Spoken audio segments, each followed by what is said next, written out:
Lecture de l'épître du bienheureux apôtre Paul aux Corinthiens.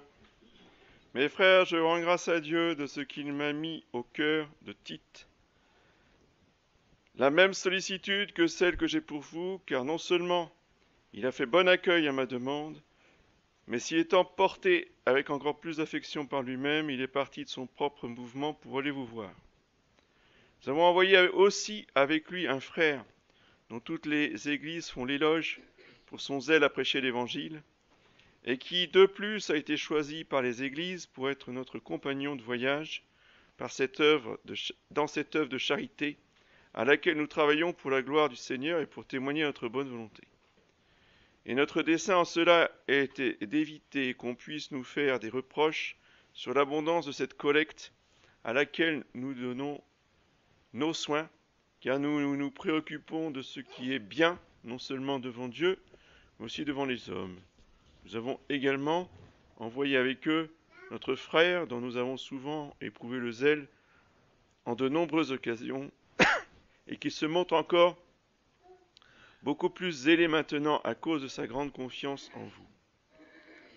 Qu'il s'agisse donc de Tite, qui est mon compagnon et mon coopérateur auprès de vous, ou qu'il s'agisse de nos frères qui sont les apôtres des églises et la gloire du Christ, donnez-leur à la face des églises des preuves de votre charité, et montrez que nous avons sujet de nous glorifier de vous. Suite du Saint Évangile selon saint Luc. En ce temps-là, le Seigneur désigna encore 72 autres disciples, et il les envoya devant lui 2 à 2, dans toutes les villes et tous les lieux où il devait aller lui-même. Et il leur disait, la moisson est grande, mais les ouvriers sont peu nombreux. Prions donc le maître de la moisson d'envoyer des ouvriers dans sa moisson. Allez, voici que je vous envoie comme des agneaux au milieu des loups. Ne portez ni bourse, ni sac, ni chaussures, et ne saluez personne en chemin. Dans quelque maison que vous entriez, dites d'abord paix à cette maison. Et s'il s'y trouve un enfant de paix, votre paix reposera sur lui. Sinon, elle reviendra à vous. Demeurez dans la même maison, mangeant et buvant de ce qu'il y aura chez eux, car l'ouvrier est digne de son salaire. Ne passant pas de maison en maison, dans quelque ville que vous entriez et où l'on vous recevra, mangez ce qui vous sera présenté. Guérissez les malades qui s'y trouvent, et dites-leur le royaume de Dieu s'est approché de vous.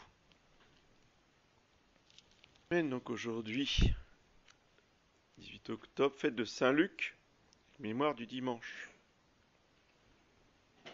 Lundi 19, Saint Pierre d'Alcantara.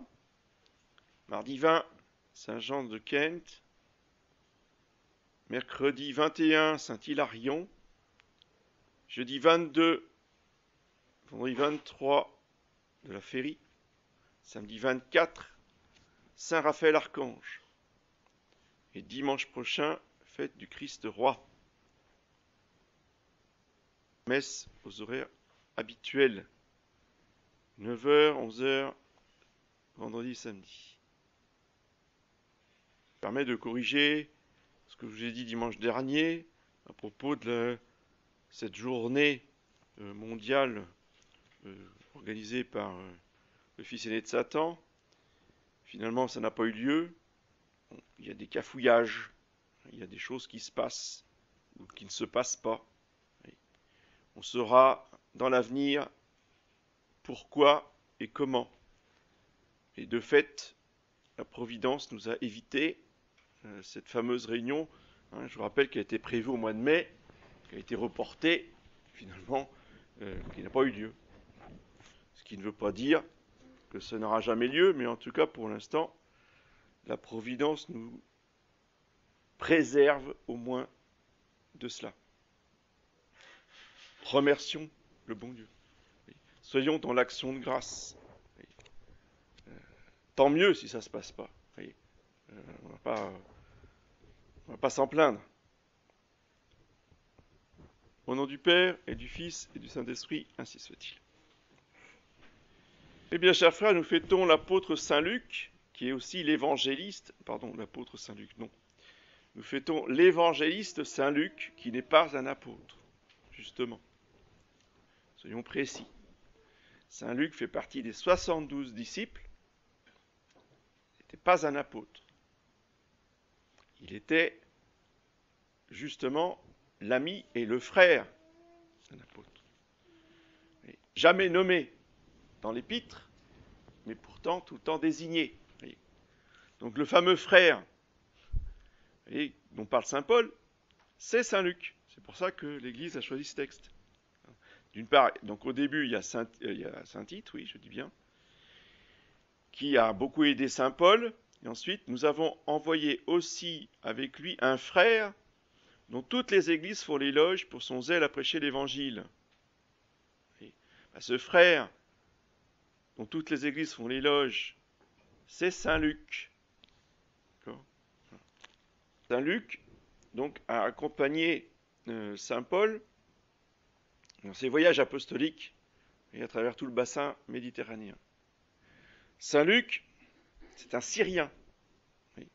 Aujourd'hui, ça sonne étrange, mais il faut bien se rappeler que la Syrie est la première et la plus grande des chrétientés au tout début de l'évangélisation. Oui. Très riche chrétienté, au niveau des talents, au niveau de la culture, et à tout point de vue. Donc, saint Luc est né à Antioche. Et il était médecin de son état. Alors, ne considérons pas les choses à notre mesure d'aujourd'hui. Aujourd'hui, un médecin, c'est un notable, c'est quelqu'un qui a une autorité, surtout dans un village. Nous sommes dans l'Antiquité. Et puis en plus, le sujet est très actuel, puisqu'on en parle beaucoup. Les médecins, beaucoup de médecins étaient des esclaves. D'accord ? Donc, question honorabilité, voyez, non, c'était pas ça, mais par contre, ils étaient très utiles, évidemment. Et saint Luc venait donc de cette extraction. Ça ne l'empêchait pas d'être très doué, savant, artiste. En plus d'être médecin, il était peintre. Et il aimait beaucoup peindre des visages de la Sainte Vierge. S'il y a un dévot de la Sainte Vierge, vous allez me dire, ils sont tous dévots. Il y a Saint Jean, et encore plus. Mais parmi les disciples, on va dire, parmi les 72, s'il y en a un qui a aimé la Sainte Vierge chez lui, et s'il y en a un qui a recueilli les confidences de la Sainte Vierge, c'est-à-dire que ce n'est pas simplement qu'il a une dévotion, c'est que la Sainte Vierge l'aimait beaucoup, parce que c'est à lui qu'elle a confié toute l'histoire de l'enfance de notre Seigneur Jésus-Christ. Remarquez que les autres n'en parlent pas. Les évangiles de l'enfance, c'est l'évangile de Saint Luc, principalement, où il nous raconte Bethléem, les rois mages, les bergers. C'est grâce à lui qu'on a tous ces détails, et ces détails, évidemment, il les tient de la Sainte Vierge elle-même. Les portraits que Saint Luc a peints ont donné beaucoup de grâce, ont guéri des malades, et même ont protégé Rome de la peste. Il y a un de ces tableaux qui est exposé à Rome et que le pape a porté en procession, justement, lors d'une peste. Et grâce à cette dévotion et à cette procession, en l'honneur de la Sainte Vierge, eh bien, la peste s'est arrêtée.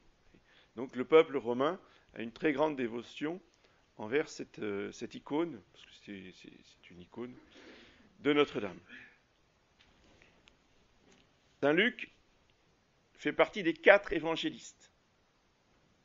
Donc je rappelle ce que c'est qu'un évangéliste. C'est quelqu'un qui prête sa plume. La plume, c'est l'objet matériel, disons qu'il prête son écriture, Saint-Esprit, pour que le Saint-Esprit puisse transmettre un enseignement. Donc c'est très particulier parce que lorsqu'un auteur écrit un livre, c'est lui qui écrit le livre. Alors c'est son style, ce sont ses idées, c'est son histoire. Et donc, dans l'époque moderne, il y a des droits d'auteur sur le texte qu'il a écrit. Donc il est le propriétaire. L'évangile, qui est l'auteur de l'évangile? Ce n'est pas Saint Luc.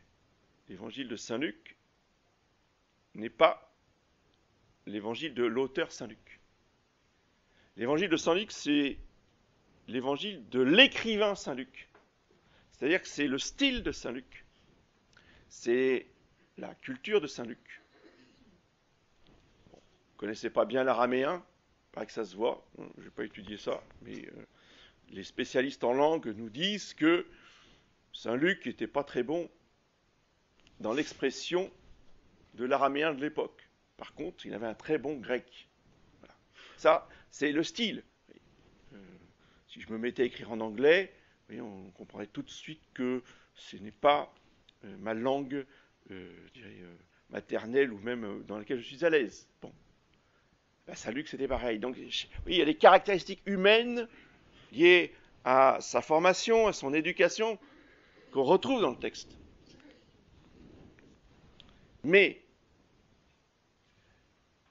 les idées, les histoires qui sont dans le texte ne sont pas de Saint Luc, elles sont du Saint-Esprit. Ce qui fait que l'auteur du livre de Saint Luc, ce n'est pas Saint Luc, c'est le Saint-Esprit. Ce qui est vrai de tous les écrivains sacrés, ce qui est vrai de toute la Bible. Donc il y a un auteur, le Saint-Esprit, et vous avez une multitude d'écrivains. Donc ce qui compte pour nous, c'est que dans les évangiles, et en particulier dans l'évangile de Saint Luc, soit exprimée la parole de Dieu. Alors, ça c'est la foi, et nous devons vivre de cette foi. C'est cela qui nourrit notre foi.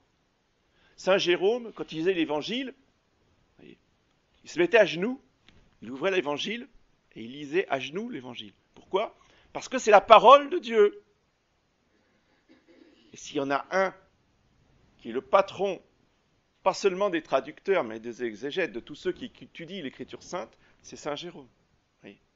Et c'est cette attitude-là qu'il faut garder à l'esprit lorsque nous lisons l'Évangile. Et pas comme un livre quelconque, ni comme un livre profane, ni même comme le catéchisme. Alors, le catéchisme, c'est l'enseignement de l'Église. On pourrait aussi éventuellement le lire à genoux. Mais l'Évangile, c'est vraiment la parole de Dieu. Le drame des chrétiens, le drame des catholiques, le drame des prêtres du XXe siècle, c'est d'avoir été beaucoup plus intéressés, pour ne pas dire obnubilés, par la plume, par l'écrivain. Ah, il y en a qui ont passé leur vie, vous entendez bien, leur vie, à étudier mots du vocabulaire, pourquoi il a choisi tel mot, à étudier les styles. On a chacun son style. Puis il y a certaines personnes qui ont des styles reconnaissables entre tous. Ils n'ont pas besoin de signer leur papier. Vous voyez, on voit, on sait tout de suite de qui il s'agit. Vous voyez, quand c'est écrit en gros, en gras, de toutes les couleurs, photocopié, diffusé, il n'y a pas besoin de signer. On sait d'où ça vient. Ben, les auteurs sacrés, c'est pareil. Ils ont leur style personnel. On reconnaît entre tous. Oui. Mais alors, le problème, c'est que, vous voyez, l'épître de saint Paul aux Hébreux, ça n'a strictement rien à voir avec saint Paul. Alors, c'est-à-dire que c'est pas lui qui l'a écrit. Le drame, c'est pas lui, c'est pas saint Paul qui a écrit l'épître de saint Paul. Le drame, pour ces esprits modernes. Vous voyez. Et c'est quoi le problème? Saint Paul, il n'a pas pris son stylet, il n'a pas pris sa plume pour écrire son texte. Il a dit son texte à un secrétaire. Bon, son nom, peu importe, je ne l'ai pas dans ma mémoire là ici maintenant, mais on s'en fiche complètement. Et le secrétaire, qu'est-ce qu'il a fait? Il a écrit ce qu'il a entendu de Saint Paul, mais avec son style à lui. Puisque Saint Paul a respecté la mise en forme, si vous voulez, de ses idées. Après, il a lu le texte, il a dit, bon, c'est pas du tout comme ça que j'aurais dit les choses, mais au moins, ce que j'ai voulu dire est présent. Et il a validé, et il a signé. Pour votre information, ce mode de fonctionnement perdure encore jusqu'à Pie XII. Ne se croyez surtout pas que les encycliques sont écrites par les papes.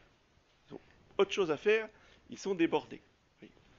Et par contre, donc en plus, le style, évidemment, des encycliques change, mais à travers même un pontificat.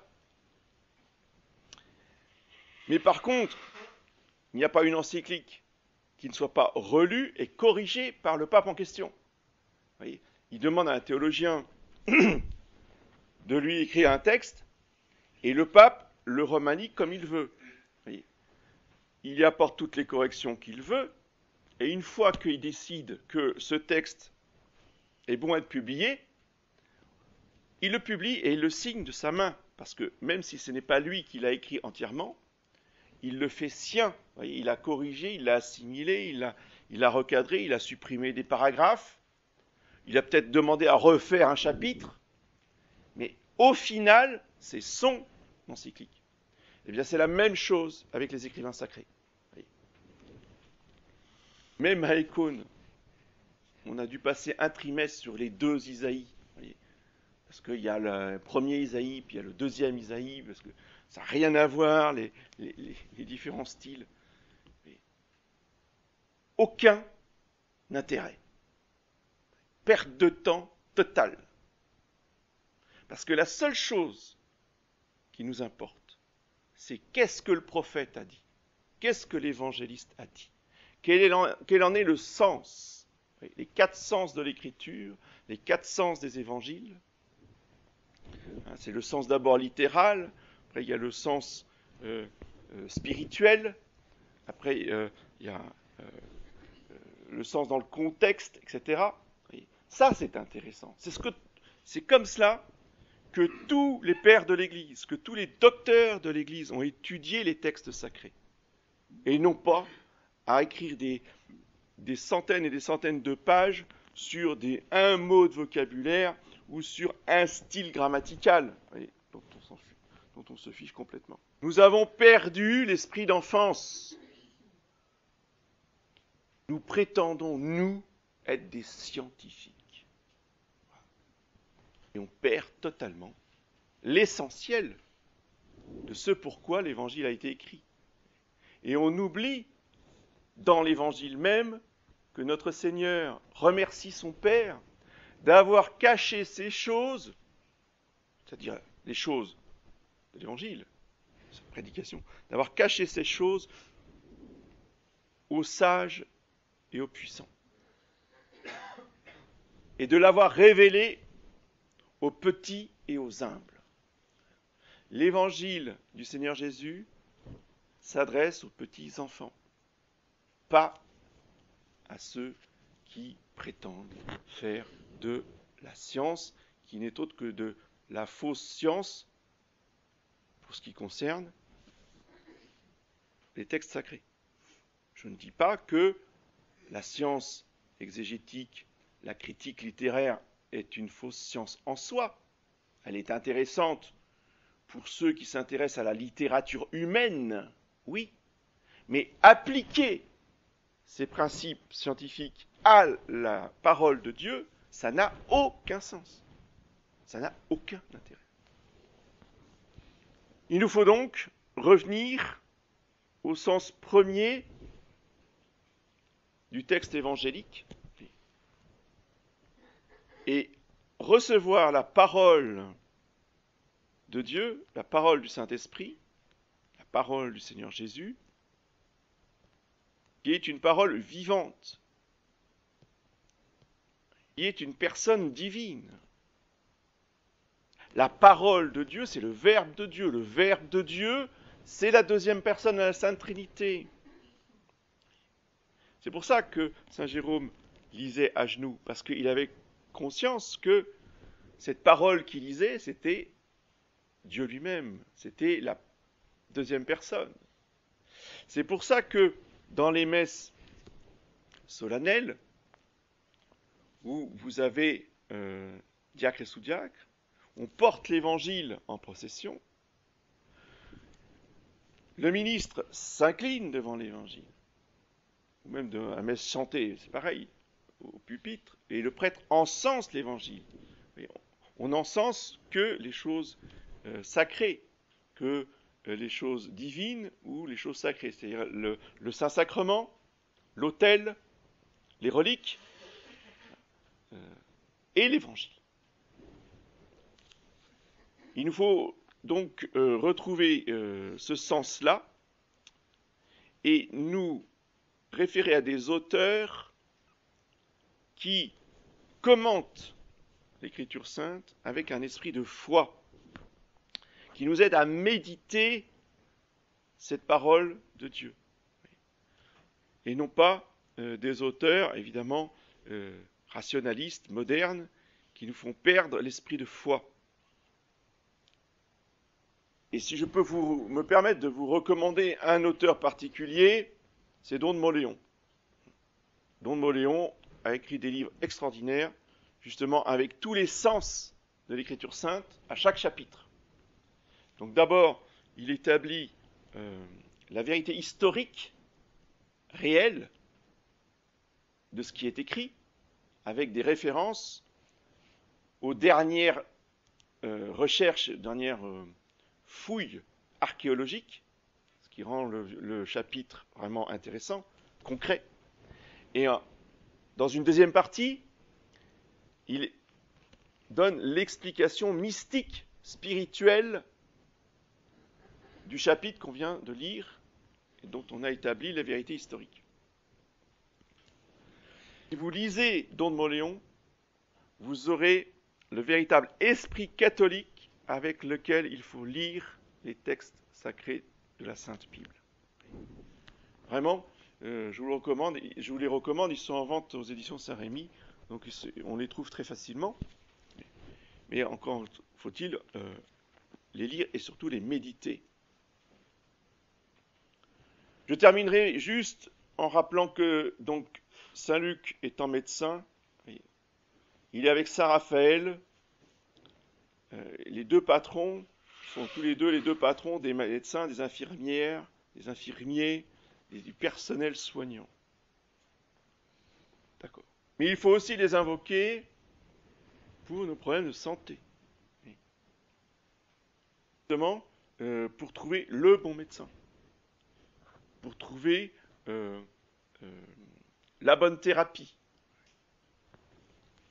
Ayons recours à leur intercession, prions Saint Luc, justement, pour résoudre nos problèmes quand nous en avons. Et garder le bon sens, pour ne pas partir dans des thérapies complètement folles, ou se laisser empoisonner par des thérapies nocives. Toujours le juste milieu. Et donc, de nos jours, c'est très important, vous voyez, d'avoir cette dévotion concrète. C'est pas simplement l'évangile, la parole de Dieu, c'est aussi, dans ma vie, Saint Luc doit me guider dans la recherche d'un bon médecin. Au nom du Père et du Fils.